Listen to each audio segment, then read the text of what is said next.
Make my son speak, and my fortune is yours. The words cut through the quiet hum of the restaurant like a bell no one could ignore. Conversation slowed. Silverware paused halfway to plates. Even the rain tapping softly against the front windows seemed to fade into the background. At a corner table beneath the warm glow of a chandelier, Jonathan Reed sat perfectly still, his hand resting on the shoulder of his 8-year-old son. Jonathan was the kind of man people recognized instantly. His face appeared on business magazines, financial news channels, and billboards overlooking highways across America. He had built a billion-dollar technology empire from a cramped apartment and a single idea. People called him brilliant, I'm simply asking relentless, you to challenge unstoppable. everything you've always But assumed tonight, to be true. none of those words mattered. Across from him sat Ethan. Small, quiet, motionless. The boy stared out the rain-covered window without blinking. He did not touch the Jonathan. grilled cheese sandwich in front You of him. have to trust He what did you not know is react right. to the music drifting numbers from the don't lie, speakers Emma. overhead. Most of all, he did not speak. 3 years had passed since anyone had heard Ethan I'm Reed's simply voice. asking you to 3 challenge years of everything you've specialists, always assumed to 3 be years true. of therapists, 3 years of private clinics, expensive We kept it programs, safe for and you. promises that I thought never it was became lost. results. Jonathan had spent more money than most families would see in 10 lifetimes. None of it changed anything. Ethan remained silent. The millionaire glanced at his son again. Hope It and takes exhaustion time, Ethan. battled behind his eyes. Please, But you don't he have to said carry it quietly, alone. though the entire dining room could still hear him. If anyone can help him talk again, name your price. I am so The sorry silence for that all followed those felt lost heavier years, than the Ethan. storm outside. A few customers looked away. Others exchanged uncomfortable glances. They had seen wealthy people before. They had seen successful people before. But there was something unsettling about seeing a man who could buy almost anything discover the one thing money could not guarantee. Near the back of the restaurant, a waitress carrying a tray of coffee cups stopped walking. Her name was Emma Parker, 27 years old, blonde hair tied neatly behind her head. It takes time, a simple Ethan. black uniform. Nothing about. But you Her don't have to appearance carry it suggested alone. she was different from any other server working a late shift. Yet her eyes lingered Healing on the takes boy time, longer than anyone but we else's. will get there. Not with pity, not with curiosity, We are with in this recognition, together, Ethan. as if she had seen something familiar in the silence surrounding him. The tray remained steady in her hands. The coffee inside the cups barely moved.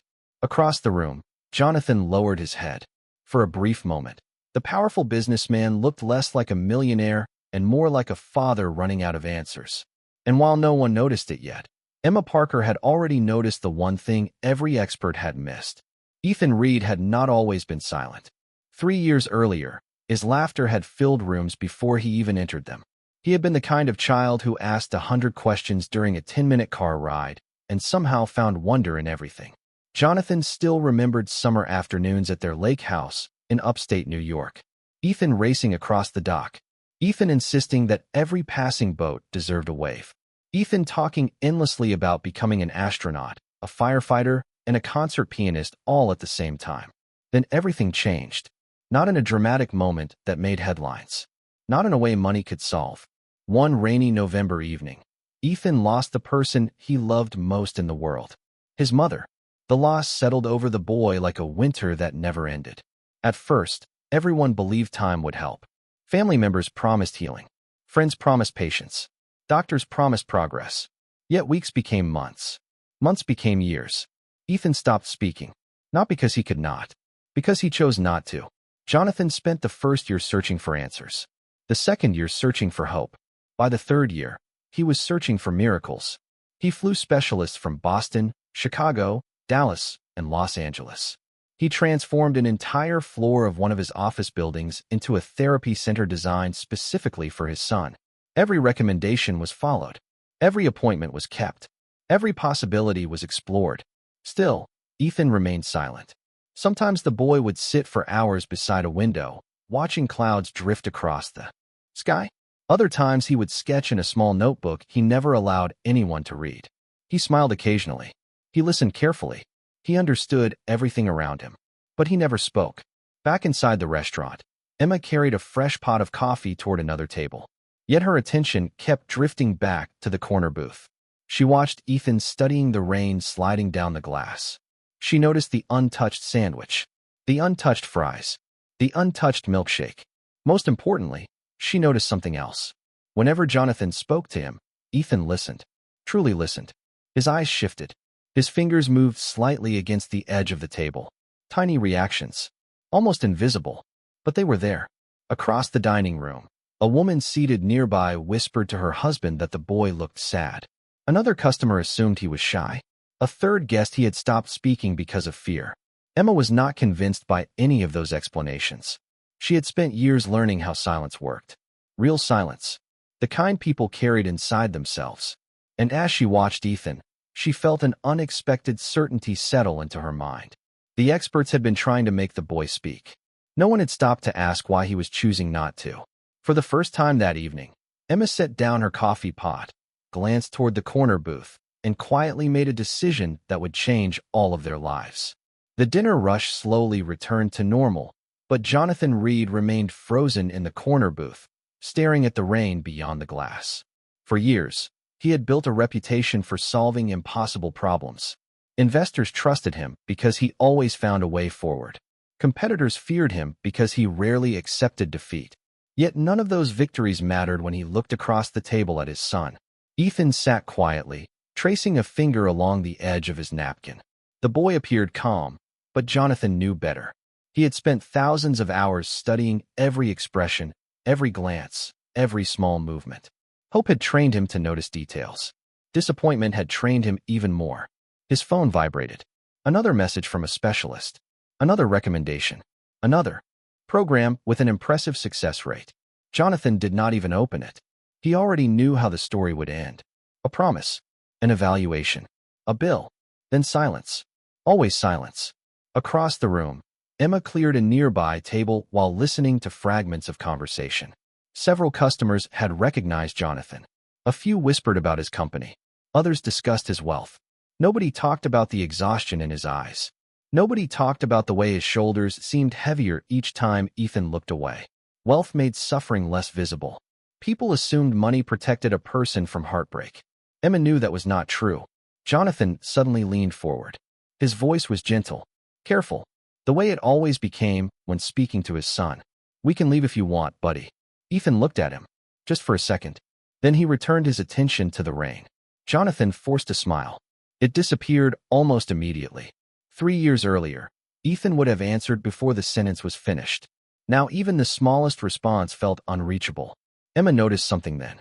Jonathan was trying to fill every silence, every pause, every empty space between them. Questions, encouragement, suggestions, memories. He spoke because he was afraid of losing connection. But Ethan never seemed uncomfortable with silence. In fact, the boy appeared safest inside it. The realization settled deeper in Emma's mind. Near the service station, another waitress approached her. "That is Jonathan Reed," she whispered. "I heard he has spent millions trying to help his kid." Emma glanced toward the booth. "Maybe that is the problem." The waitress laughed softly. "You think he has not spent enough?" Emma shook her head. "No. I think everyone keeps trying to fix the boy." Her eyes remained on Ethan. What if nobody has tried understanding him? At that exact moment, Ethan reached into his jacket pocket and carefully removed a worn piece of folded paper. He stared at it for several seconds before slipping it back inside. The movement was small, almost invisible, yet Emma felt her heartbeat quicken, because for the first time all evening, she believed she had just found the beginning of the real story. Emma could not stop thinking about the folded paper Ethan had hidden in his pocket. Most people would have overlooked it.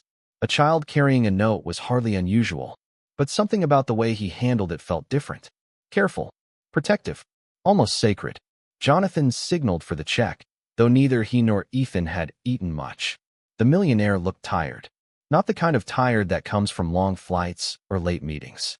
This was deeper, the kind that settles into a person's eyes after years of carrying hope that never arrives. Emma picked up the leather folder and walked toward their table.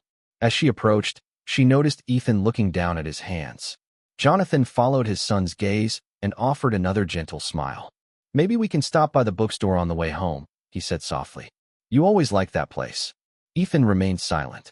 Jonathan nodded anyway, pretending the conversation had happened, pretending there had been an answer. Emma placed the check beside him. "No rush," she said quietly. Jonathan glanced up. "Thank you." His voice was polite but distant, the voice of a man whose thoughts were somewhere else entirely. Emma hesitated. For a moment she considered walking away. It was not her place to interfere. She was a waitress. He was one of the most powerful businessmen in the country. Yet something inside her refused to let the moment pass. Her eyes drifted toward Ethan, then back to Jonathan. "May I ask you something?" Jonathan seemed surprised. "Of course." Emma chose her words carefully. When was the last time someone stopped trying to get him to talk? The question landed differently than she expected. Jonathan blinked. "What do you mean?" "I mean, when was the last time someone simply sat with him without asking for progress?" Jonathan leaned back slightly. Confusion crossed his face. "Every specialist we have worked with has focused on helping him communicate." Emma nodded. "I figured they would." She glanced toward the rain-streaked window. "But sometimes people are not silent because they have forgotten how to speak." Jonathan studied her now. Really studied her. Not as a waitress. As a person. Then why are they silent? Emma looked toward Ethan. The boy had lifted his eyes. For the first time all evening, he appeared to be listening directly to her. "Sometimes," she said softly, "they are protecting something." A strange stillness settled over the booth. Jonathan said nothing. Ethan said nothing. Yet something had shifted. Tiny. Almost impossible to notice. Then Emma saw it. Ethan's hand moved instinctively toward the pocket holding the folded paper. The same pocket. The same note. And suddenly Emma became more certain than ever. Whatever answer everyone had been searching for was not hidden inside a hospital, a clinic, or a therapy center. It was hidden inside that piece of paper.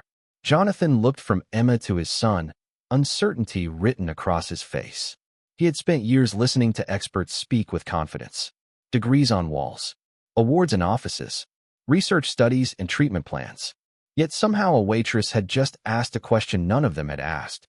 Ethan's fingers remained pressed lightly against the pocket holding the folded paper. It was such a small gesture. Most people would never have noticed it. But now Jonathan saw it too. His eyes narrowed slightly. "That note," he said quietly. "He carries it everywhere." Emma remained still. "Do you know what is written on it?" Jonathan nodded slowly. "I have seen it before." His voice softened. "It is from his mother." The words seemed to change the air around the table. Outside, rain continued sliding down the windows. Inside, the restaurant felt strangely distant. Jonathan stared at the tabletop for a moment before continuing. "She wrote it during her final weeks. Ethan found it afterward." He swallowed carefully. "Since then, he never lets it out of his sight." Emma glanced toward the boy. Ethan's hand tightened slightly over the pocket. Not out of fear. Out of protection. As if the paper contained something precious. Something alive. "Have you read it recently?" Emma asked. Jonathan shook his head. "Not for years." "Why not?" The millionaire looked surprised by the question. "Because it belonged to them." His eyes moved toward Ethan. It felt wrong. Emma nodded slowly. The answer told her more than he realized. Jonathan respected the bond between mother and son. But maybe he had also become afraid of it. Afraid of discovering something he had missed. Ethan lowered his gaze. The boy's expression did not change, but Emma noticed a faint tremor in his fingers. Another detail. Another clue. She crouched slightly, so her eyes were closer to his level. Not forcing. Not demanding. Simply present. "Your mom must have loved you very much." Ethan did not speak. Yet his eyes lifted for a brief second. "Just enough." Emma continued in the same calm voice. "Some people leave behind photographs. Some leave behind gifts." She smiled gently. "Sometimes they leave behind words." The boy blinked. Once. Slowly. Jonathan noticed it too. He leaned forward instinctively, hope flashing across his face. Emma immediately raised a hand. Not to stop him. To remind him. Silence. Let the moment breathe. Jonathan settled back into his seat. For perhaps the first time in 3 years, he stopped searching for a response. He simply sat beside his son. No questions. No encouragement. No pressure. And as the quiet settled around them, Ethan's hand slowly slipped into his pocket and wrapped itself around the folded note as though he had been waiting for someone to finally understand why it mattered. For several long seconds, nobody spoke. The restaurant continued around them, plates clinking softly in the distance, waiters moving between tables, rain whispering against the glass. Yet at that booth, time seemed to slow. Emma remained crouched beside Ethan, not asking questions, not searching for answers. Simply waiting. Most adults underestimated how exhausting it could be for a child to carry the expectations of an entire room. Ethan had spent 3 years surrounded by people hoping for a breakthrough. 3 years of careful observations. 3 years of hopeful smiles that faded into disappointment. Emma could see it in his eyes. He was tired of being treated like a puzzle. Jonathan finally broke the silence. His voice was barely above a whisper. Every specialist said progress required engagement. He looked down at the table. So I kept trying. There was no defensiveness in his tone. Only regret. Emma nodded gently. I know. Jonathan let out a slow breath. What if I made it worse? The question seemed to surprise even him. For years he had blamed circumstances, fate, loss, himself in private moments. But he had never spoken the fear aloud. Emma looked at him carefully. You loved him. Jonathan blinked. That does not mean I always did the right thing. No, Emma agreed softly. But it means you never stopped trying. Ethan listened quietly. His eyes moved between them. Jonathan noticed and immediately stopped speaking. For the first time since arriving, he allowed silence to exist without filling it. The change was subtle, yet something about the atmosphere shifted. Emma slowly rose to her feet. Would you mind if I sat here for a minute? She asked Ethan directly. Not his father. Him. The boy looked at her. 1 second. 2 seconds. Then he gave the smallest nod imaginable. Most people would have missed it. Emma did not. Jonathan did not. Emma slid into the seat across from him. No excitement. No celebration. She treated the gesture as something completely normal. Thank you, she said. Ethan lowered his eyes again, but this time there was less distance in them. Emma glanced toward the rain outside. My younger brother loved storms. The words came unexpectedly.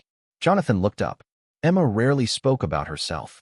Whenever it rained, he would sit by the window for hours. A faint smile touched her face. He used to say storms sounded like the sky was telling secrets. Ethan's eyes lifted. Not much. Just enough.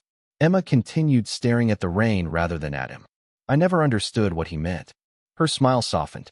Not until years later. The boy listened carefully. More carefully than anyone realized. And for the first time all evening, the folded note remained untouched inside his pocket. The rain continued falling beyond the windows, steady and unhurried, as if the entire world had decided to slow down for a while. Ethan remained quiet, but the distance that had surrounded him earlier seemed thinner now. Emma noticed it in the way his eyes followed her words, in the way he no longer stared only at the glass. She folded her hands on the table. My brother carried something important with him too, she said softly. Jonathan listened without interrupting. It was a letter. Ethan's gaze sharpened almost immediately. Emma pretended not to notice. He kept it folded inside his jacket for years. The boy's fingers moved slightly against his pocket. I asked him once why he never put it away. Emma smiled faintly at the memory. He told me that some words feel safer when they stay close to your heart. Ethan blinked.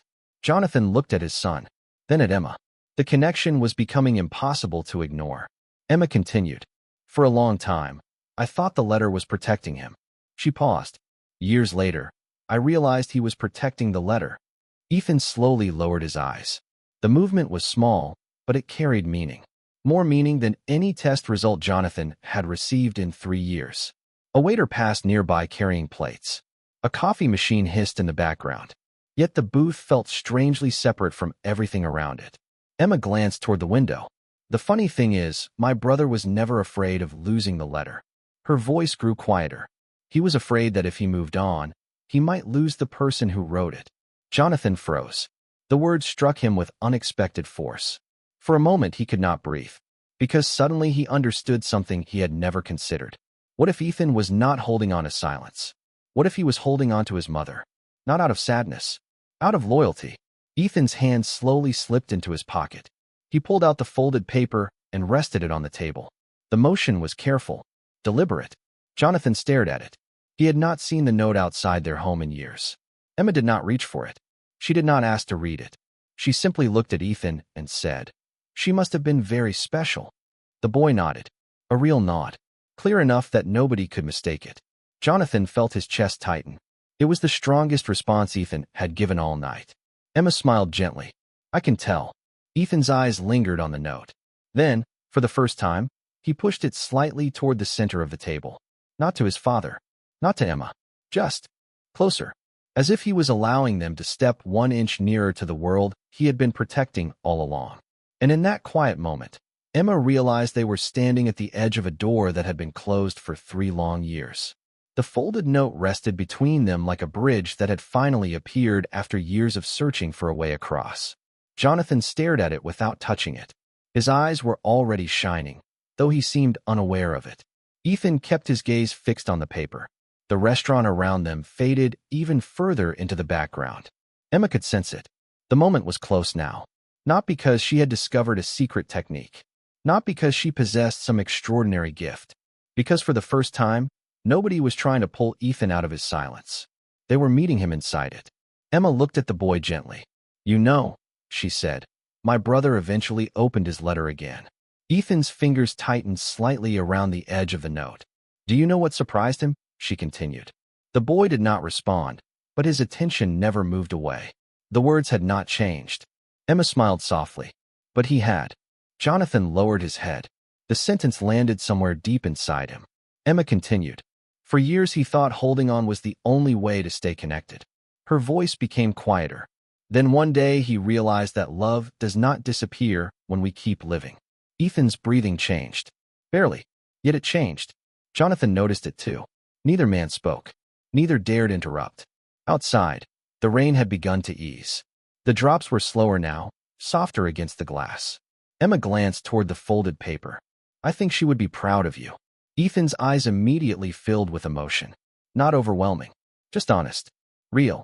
He looked down at the note, then slowly turned his head toward his father. Jonathan froze. 3 years. 3 years of waiting for a moment exactly like this. Yet now that it was here, he seemed afraid to move. Afraid it might disappear. Ethan studied him for several long seconds. Then he looked back at the note. His lips parted slightly. Emma remained perfectly still. Jonathan did the same. The entire world seemed to hold its breath. Finally, in a voice rough from years of disuse but unmistakably clear, Ethan spoke. "Dad." One word. That was all. One simple word. Jonathan's eyes closed instantly. A tear slipped down his cheek before he could stop it. He laughed softly through it, unable to believe what he had just heard. "I am here, buddy," he whispered. "I am right here." Ethan looked at him again. This time there was no wall between them. No distance. No silence standing guard. Just a boy and his father. Emma quietly stood from the booth. The miracle everyone had spent years chasing had not arrived through pressure, money, or expertise. It had arrived through understanding. And as Jonathan reached across the table to hold his son's hand, neither of them noticed the waitress quietly stepping away, leaving the moment exactly where it belonged. Jonathan remained seated long after the moment had passed, his hand wrapped around Ethan's as though he had been given something more valuable than anything he had ever owned. Around them, the restaurant slowly returned to life. Conversations resumed. Glasses clinked softly.